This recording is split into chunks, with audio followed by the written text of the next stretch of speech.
दोस्तों, दिवाली अभी अभी बीती है, कुछ दिन हुआ है और कोरोना के कारण इस बार दिवाली पे वो रौनक नहीं थी जो कि हम पिछले कई सालों से एक्सपेक्ट करके बैठे थे। पूरे साल हम लोग वेट करते हैं, पेंट बिजनेसमैन हमेशा वेट करता है कि नया दिवाली आए, नए पेंट बिके, नए घर हो। बट कई कई जगह पेंट बहुत बिका, कई कई जगह पेंट बहुत कम बिके। दोस्तों, अगर पेंट के बारे में, घर की पुताई के बारे में या घर की पेंटिंग के बारे में, लोहे की ग्रिल के बारे में, किसी के बारे में बात करते हैं तो दोस्तों एशियन पेंट का नाम तो ज़रूर ही आता है।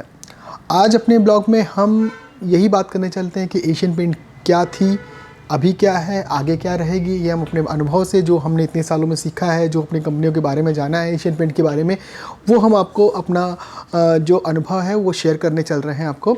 तो दोस्तों, आपका बहुत बहुत स्वागत है हमारे यूट्यूब चैनल प्रकाश रंगवाले में। चलिए हम एक नया ब्लॉग शुरू करते हैं। एशियन पेंट के पिछला इतिहास, अभी क्या है और आने वाले समय में क्या होगा। दोस्तों, जैसा कि आपको पता था है कि कोरोना काल चल रहा है और सभी कंपनियां बाहर की, विदेशी, देसी सभी कंपनियां बंदी के कगार पे पहुंच गई। सेल कम थी, लोगों का दिमाग ये चल रहा था कि किस तरीके से सैलरी काटी जाए, किस तरीके से सेल अपने खर्चे कम किए जाए। बट इसमें एक ऐसी भी कंपनी थी एशियन पेंट, जो कि अब अपने कर्मचारियों के ना तो पूरा उन्होंने वेतन दिया, प्लस उनको इंक्रीमेंट भी दे डाला, लोगों का प्रमोशन कर दिया। हमारे पेंट इंडस्ट्री में तहलका मच गया कि एशियन पेंट ने ऐसा कैसे कर दिया। दूसरा, एशियन पेंट ऐसी पहली कंपनी बनी पेंट की जो कि प्रधानमंत्री जो कोविड फंड था उसमें उन्होंने लगभग 35 करोड़ रुपए दान में भी दिया। आज हमारे देश में जो भी हर तीसरा घर, अगर हम कह सकें तो एशियन पेंट से होता है, तो कोई बहुत बड़ी बात नहीं है। मार्केट का 50% एशियन पेंट के पास कब्जा है, पेंट की इंडस्ट्री। लेकिन ये ऐसे नहीं हुआ, इसके लिए बहुत ही मेहनत करी गई। कंपनी की जो पुरानी जो सारी एक कह सकते हैं कि स्ट्रेटजी जो भी थी बहुत ज़बरदस्त थी, जिस तरीके से उन्होंने काम किया। तो कंपनी की शुरुआत होती है 1942 में, 1942 में चार दोस्त, जो कि चंपकलाल चौकसे, चिमनलाल चौकसे, सूर्यकांत दामी और अरविंद वकील, ये चार दोस्त जो थे, इन्होंने क्या किया कि अंग्रेज़ों का समय चल रहा था, बाहर से आने वाले पेंट जो आयात होते थे, इंपोर्ट होते, उसमें कंपनी गवर्नमेंट ने, जो अंग्रेज़ गवर्नमेंट थी, उन्होंने रोक लगा रखी थी। जो भी था वो इंपोर्टेड पेंट जो भी थे, जो कंपनी थे, वही लोगों के था, वो बड़े बड़े लोगों पे ही केवल था कि वही ले पा रहे थे। इन्होंने क्या किया, चारों लोगों ने मिलके एक कंपनी बनाने की सोची। अपने घर के एक छोटे से गैराज में इन लोगों ने मिलके एक कंपनी बनाने की सोची। तो कंपनी बनाने की जब इन्होंने सोची, तो कंपनी का नाम सबसे पहले सोचा कि कैसे इसका नाम रखा जाए। किसी को कोई समझ में नहीं है। चारों लोग थे, चंपकलाल, चिमनलाल और सूर्यकांत और अरविंद भाई, जो भी लोग, इन लोगों को समझ में नहीं आया कि किस तरीके से कंपनी का नाम रखा जाए।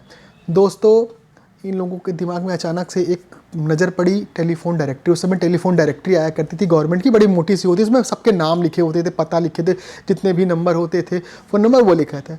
उन्होंने टेलीफोन डायरेक्टरी उठाई, जैसे ही पहला पेज पलटा उस पर लिखा हुआ था एशियन। उनको लगा कि बेस्ट नाम है, एकदम दिमाग में क्लिक किया और कंपनी का नाम यहीं से पड़ा, Asian oil and paint company private limited. इन्होंने कंपनी को स्टार्ट किया 1942 में। अब इन्होंने जो कंपनी बनाई, उसका शुरू से ये मोटिव था कि गुणवत्ता से कोई समझौता नहीं करना है। कंपनी धीरे धीरे अलग अलग जो शहर थे वहाँ पे छोटे छोटे मार्केट को पकड़ के वहाँ पे अपने पेंट वगैरह धीरे बेचना शुरू किए। पहले साल में ही कंपनी को लगभग कंपनी को जैसे कि 3 से 3.5 लाख रुपए का कुछ प्रॉफिट हुआ था। लेकिन वो 1942 में वो बहुत बड़ा माना गया था कि उस समय वो बहुत बड़ा मार्जिन है, कंपनी के लिए प्रॉफिट है। दोस्तों, कंपनी शुरू हुई, धीरे धीरे काम बढ़ना शुरू हुआ, कंपनी की नई नई पॉलिसी आई। 1952 आते आते कंपनी का जो टर्नओवर था वो 23 करोड़ पहुंच गया। और 1954 में कंपनी को लगा कि अपने एक ऐसा पहचान बनाया जाए, अपना एक ऐसा लोगो बनाया जाए कि उसको देखते मान लोगों को ये अंदाज़ा हो जाए कि ये एशियन पेंट कंपनी है। इसके लिए इन्होंने आर.के. लक्ष्मण, उस समय के बहुत बड़े कार्टूनिस्ट थे, उनको हायर किया। उनसे एक ऐसा कार्टून बनाने के लिए बोला गया कि जो एक आम आदमी के नज़रिए में बहुत आम हो और कंपनी से वो जुड़ाव महसूस करे। तो उन्होंने एक कार्टून बनाया जो कि बहुत फेमस हुआ। एक छोटा बच्चा जिसके हाथ में एक ब्रश है और उसमें से पेंट निकलता हुआ है। जैसे वो मार्केट में आया, वो लोगों ने उसकी बड़ी सराहना की और वो उस बच्चे के बारे में और जानना चाहते थे लोग सब कि आखिर क्या है एशियन पेंट ने इस तरीके से लोगों को बनाया। तो अब ये हुआ कि इसका नाम क्या रखा जाए। तो कंपनी जिस तरीके से उसकी सोच थी, उन्होंने क्या किया, एक कंपटीशन करा दिया। कंपटीशन कराया, पेपर में ऐड आया कि ये एशियन पेंट का एक लोगो बना है, जो भी इसका नाम रखेगा, जो भी बेस्ट नाम देगा उसे वो 500 रुपये का एक नगद इनाम दिया जाएगा। और उस समय 500 की बहुत बड़ी वैल्यू होती थी। बम्बई के ही 2 बच्चों ने फिर इस पे नाम को कंपटीशन में जब अपना नाम दिया, तो बम्बई के किसी बच्चे ने उसका नाम गट्टू रखा, और गट्टू फिर धीरे धीरे एशियन पेंट की पहचान होती चली गई। दोस्तों धीरे धीरे एशियन पेंट अपने नए प्रोडक्ट को लाके नए नए तरीके से मार्केट में आके गुणवत्ता से समझौता नहीं करते हुए आगे बढ़ते चली गई। एशियन पेंट 1984 में अपना सबसे पहला टीवी ऐड लॉन्च किया। उस समय टीवी बहुत लोगों के पास नहीं होती थी, लेकिन फिर भी जब अपना पहला टीवी ऐड लॉन्च किया तो लोगों को इसकी हलचल महसूस हुई। 1990 के दशक में कंपनी ने अपना कॉल सेंटर शुरू किया। 1998 में कंपनी ने अपनी वेबसाइट लॉन्च करी। हमको याद है कि दोस्तों एशियन पेंट जो पहले अपने भी प्रोडक्ट को बेचने के लिए या अपने प्रोडक्ट को कस्टमर पर डायरेक्ट पिच करने के लिए वो एक ऐसा मुहिम चलाती थी, या ऐसे एडवर्टीज़मेंट उनके आने लगे कि जैसे हर घर कुछ कहता है, हर घर की दीवारें कुछ बोलती हैं। तो इस तरीके से वो जो आम भारतीय थे, जो एक मिडिल क्लास भारतीय थे, वो उस पर जुड़ाव महसूस होने लगा। उनको लगा कि ये जो हमारे एशियन पेंट के जो प्रोडक्ट हैं, हर घर कुछ कहता है, उसकी टैगलाइन वगैरह जो है वो धीरे धीरे लोगों में, जो मिडिल क्लास के लोगों में एकदम अटैच होने लगी। कंपनी की सेल बढ़नी शुरू हो गई। कंपनी ने अपने नए नए तरीके लाने शुरू हुए। कंपनी फिर एशियन पेंट ने शुरुआत में कलर वर्ड मशीन लाई। कलर वर्ड मशीन का आने का था, ये कंपनी पहले से पहचान गई थी कि बिना इसके तो पेंट का इंडस्ट्री में कुछ नहीं है। पहले वो बहुत बड़ी मशीन आया करती थी, लगभग वो उसकी कॉस्टिंग आती थी लगभग 15 से 16 लाख रुपए आती थी। बहुत महंगी मशीन हुआ करती थी। कंपनी उसको सिटी बैंक से फाइनेंस करा के डीलरों को देना शुरू किया। कलर वर्ड का नाम था, और उसका ऐड आने लगा, मेरा वाला क्रीम की। एक ऐड में एक लड़की, एक लेडीज़ होती थी जो कि एक कलर को लेके अपने हस्बैंड से पूरे मार्केट में कि मेरा वाला क्रीम चाहिए, और वो इतना ज़बरदस्त वो ऐड बना और कि मार्केट में रातों रात कलर वर्ड छा गया कि वहाँ पे कलर मशीन से बन के मिलने लग गया। दोस्तों इसके बाद कंपनी ने अपने हर प्रोडक्ट के लिए अलग अलग तरीके के ऐड आने शुरू किए, और ऐड ऐसे होते थे जो कि मार्केट के नब्ज़ के हिसाब से होते थे। लोग उस ऐड में जुड़ने, जब किसी कंपनी के ऐड से लोग अपने आप को जोड़ लेते हैं तो वो कंपनी रातों रात बहुत आगे चली जाती है। जैसे आप आज ही देख लीजिए, आज के एशियन पेंट की जो पॉलिसीज़ होती है, स्ट्रेटजी होती है, वो आज भी देखिए कि किस तरीके से दीपिका पादुकोण आज के ऐड में रणवीर कपूर को दीवारों पे बैक्टीरिया के बारे में समझाते हुए बताती हैं।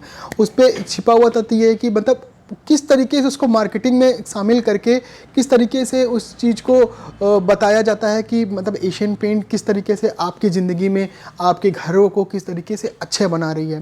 तो दोस्तों ये एक मतलब एशियन पेंट की शुरू से मार्केटिंग रही है, शुरू से एक स्ट्रेटजी रही है कि कंपनी जो अपने पेंटर हैं और अपने जो उसके कस्टमर्स हैं सब में एक अच्छे से जुड़ाव करे। कंपनी बहुत ही एक सपोर्टेड कंपनी रही है। एशियन पेंट शुरू से ही पेंटरों के साथ रही है, हमेशा ट्रेनिंग कराती रही है, डीलरों की ट्रेनिंग कराती है, पेंटर मीट कराती रही है। फिर जब एशियन पेंट धीरे धीरे जब आगे बढ़ने लगी और वो एक लिमिटेड कंपनी से प्राइवेट लिमिटेड से लिमिटेड कंपनी बनी, तो एशियन पेंट को ये पहले से एहसास हो गया था कि अगर हमें मार्केट में रहना है तो हमें अपना रिटेल कॉन्सेप्ट को बहुत ही मजबूत करना पड़ेगा। आज एशियन पेंट के पूरे इंडिया में इतने रिटेल काउंटर हैं जो कि डायरेक्ट कंपनी से लेते हैं और रिटेल डायरेक्ट कस्टमर को बेचते हैं, मतलब कंपनी से लेके कस्टमर, और उनके कस्टमर बहुत ही लॉयल होते हैं और वो एशियन पेंट को ही लगाना पसंद करते हैं। एशियन पेंट से उनके जुड़ा था। एशियन पेंट के बहुत से ऐसे जो ब्रांड हैं जैसे गट्टू, ट्रैक्टर डिस्टेंपर, ये सब बहुत ही सफलतापूर्वक ब्रांड हैं। कंपनी हर वर्ग के लिए कुछ ना कुछ एक नई चीज़ बनाती है। आप 30 रुपये का 1 किलो का पाउच भी ले लीजिए उत्सव का, और एक रॉयल स्पीरा, मतलब उसके पास हर एज ग्रुप, हर पैसे वाले, गरीब, मिडिल क्लास, हायर क्लास, हर क्लास के लिए पेंट उनके पास अवेलेबल है। बहुत बड़ी रेंज है उनके पास, प्रोडक्ट की रेंज है उनके पास, उनके पास प्रोजेक्ट की रेंज है, उनके पास रिटेल की रेंज है, उनके पाउडर कोटिंग है, मतलब बहुत बड़ी रेंज एशियन पेंट ने बना के रखा है। कंपनी ने, जो कि एक गैरेज से कंपनी शुरू हुई थी, आज इतनी बड़ी कंपनी बन के मार्केट में 53% का एक पूरी तरीके से कंट्रोल बना के रखी है। वो जाहिर सी बात है कि कंपनी ऐसे नहीं है, वो आगे की सोचती है, अपने डीलरों के बारे में सोचती है, और रिटेल कॉन्सेप्ट को लेके कंपनी ने एक CRS बनाया, किस तरीके से क्रिटिकल रिटेल शॉप ही बना के अपने डीलरों की शॉप को ही बहुत अच्छे तरीके से कंपनी ने डीलरों को ही सपोर्टेड किया। मुझे याद है कि बहुत पहले किशोर बयानी, जो कि बिग बाज़ार के मालिक हैं, वो उन्होंने एक कॉन्सेप्ट लेकर आए थे। दिल्ली में एक GIP मॉल खुला था, वहाँ पे वो पेंट भी बेचना उन्होंने शुरू किया था। वो सभी कंपनियों के पास गए थे और बाकी सभी कंपनियाँ GIP मॉल में पेंट बेचना पसंद किया बिग बाज़ार के साथ में, और होम टाउन करके एक कॉन्सेप्ट आया था, उसमें पेंट बेचना शुरू किया था। बट एशियन पेंट ऐसी कंपनी थी जिसने कहा कि हम अपने डीलरों के साथ ही रहेंगे और हम उनकी शॉप को ही एक नए तरीके से डेवलप करेंगे और रिटेल कॉन्सेप्ट लेकर आएंगे। एशियन पेंट ने दूर का सोचा और कलर आइडिया स्टोर बनाया, नए तरीके से स्टोर बनाया, जहाँ पे एक रिटेल कॉन्सेप्ट की तरह जो एक नए तरीके से जो पेंट की शॉपिंग जो है वो पूरी तरीके से मॉडल ही चेंज कर दिया मार्केट का। तो सभी कंपनियों को आना पड़ा अपना स्टोर वगैरह लेके, बट आज भी एशियन पेंट की जो स्टोर हैं वो दूर के सोच के चलते हैं, और आने वाले समय में वो किस तरीके से आगे बढ़ेंगे वो आप लोग तो देखते ही रहते हैं।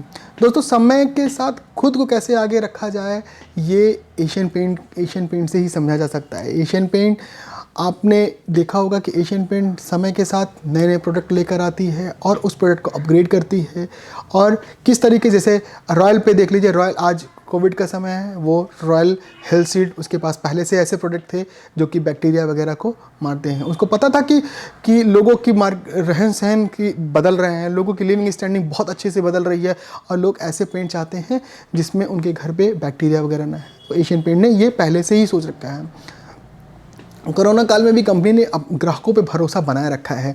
दोस्तों, आज कंपनी वॉलपेपर में भी काम करती है, एशियन पेंट टैब में भी काम करती है जो कि SS के ब्रांड से आता है। एशियन पेंट आज अपना मॉडुलर किचन पे भी काम कर रही है। एशियन पेंट बहुत से ऐसे जो नए नए क्षेत्र थे जो खाली थे उसमें भी वो आ रही है। तो मेरा कहने का मतलब ये हुआ कि एशियन पेंट एक समय में बहुत छोटी कंपनी शुरू करके जिसकी प्रॉफिट बहुत कम थी, आज वो धीरे धीरे इतनी बड़ी कंपनी होती चली गई। उसका रीज़न कुछ ये है कि कंपनी दूर की सोचती है, डीलर की सोचती है, पेंटर की सोचती है, कस्टमर की सोचती है, और रिटेल कॉन्सेप्ट पे चलती है। और जिस तरीके से कोविड के समय कंपनी ने अपने ग्राहकों पे भरोसा बनाए रखा, अपने जो भी एम्प्लॉय थे उनको इंक्रीमेंट वगैरह देके उनको भी अपना लॉयल बना के रखा। आज के समय में कमरों को डिज़ाइन, जो भी कमरों की डिज़ाइन होती है उसको बनाने में कुछ भी जो भी आइडियाज़ लगते हैं, वो पेंटर की ट्रेनिंग की हो या डीलर की ट्रेनिंग की हो, कंपनी हमेशा रहती है। तो मुझे जिस तरीके से लगता है कि एशियन पेंट किस तरीके से एक छोटी कंपनी बन के आई, बीच में उसने अपनी हर नई मार्केटिंग को चेंज करते हुए आज मार्केट लीडर बनी है, और आगे भी कंपनी एशियन पेंट जो भी नए नए तरीके से लेके आएगी। आज अभी एशियन पेंट ने अपने नए स्टोर को लॉन्च किया है जो कि एशियन पेंट कलर बुटीक के नाम से है, और भी कई चीज़ें हैं। तो इस साल जैसे आप अपने घर को पेंट करा रहे हैं तो ये याद रखिए कि हम एशियन पेंट की अचानक से कोई बड़ी कंपनी नहीं बनी, उन्होंने बहुत मेहनत करी, बहुत अपनी कंपनी का गुणवत्ता को संभाल कर रखा, अपने प्रोडक्ट की जो क्वालिटी थी वो ज़बरदस्त रखी। तो इस वजह से कंपनी आगे बढ़ी, और मैं ये समझता हूँ कि आने वाले अभी कम से कम 15 से 20 साल तक मुझे नहीं लगता कि एशियन पेंट के बराबर कोई कंपनी पहुँचे और एकदम नेक टू नेक की लड़ाई हो। पहले नंबर पे एशियन पेंट बनी रहेगी, और उम्मीद करते हैं कि एशियन पेंट और भी नए नए तरीके से मार्केट में आए, नई चीज़ें लेके आए और आपको नए प्रोडक्ट को दें, ये एक छोटा सा एक कंपनी का जिक्र था, मैंने कोई वो टेक्निकल नहीं बताया, बहुत डेटा के साथ नहीं बताया। मैंने जो महसूस किया था कि इतने इतने साल में एशियन पेंट ने क्या किया, किस तरीके से किया, उस पे के बारे में मैंने एक छोटा सा ब्लॉग बनाया कि इस किस तरीके से एशियन पेंट पढ़ी। बताने को तो बहुत सी चीज़ें हैं कि एशियन पेंट कई कई जगह ऐसी ऐसी ऐसे समय पे खड़ी होती है डीलरों के साथ जिस पे भी सोचा भी नहीं जा सकता, बहुत सी कंपनियां सोच भी नहीं सकती। बट ये है कि एशियन पेंट जिस तरीके से थी कंपनी, और उन्होंने अपने गुणवत्ता से कोई भी समझौता नहीं किया और आगे बढ़ती चली गई। रिटेल में वो ज़बरदस्त तरीके से आगे बढ़ती, नया प्रोडक्ट वो ला रही है। आने वाला भी फ्यूचर उसका बहुत ही स्ट्रॉन्ग और बहुत ही ब्राइट रहेगा। आज अपने ब्लॉग में दोस्तों बस इतना ही करते हैं। एशियन पेंट का जो भी पुराना इतिहास रहा है, मिडिल में अभी क्या कर रही है, आने वाले समय में क्या करेगी, उसके बारे में एक छोटा सा एक हमने रिव्यू दिया। अगर रिव्यू पूरी तरीके से बताने लगेंगे तो दिन भर भी ख़त्म हो जाएगा और वीडियो बहुत लंबी हो जाएगी। फिर किसी ब्लॉग में हम आपको कुछ एक नए टॉपिक को बताएंगे। आज के लिए बस इतना ही करते हैं। अगर मेरा ब्लॉग आपको पसंद आ रहा हो तो प्लीज़ इसे लाइक कीजिए, सब्सक्राइब कीजिए, लोगों को बताइए कि मैंने एक ऐसा चैनल बनाया जिससे पेंट कंपनियों के बारे में, पेंट से प्रोडक्ट के बारे में हम आपको नई नई चीज़ें बताएंगे और आपको ये जानकारी देंगे कि पेंट कंपनियों में क्या हो रहा है। तब तक के लिए थैंक यू वेरी मच। जय हिंद।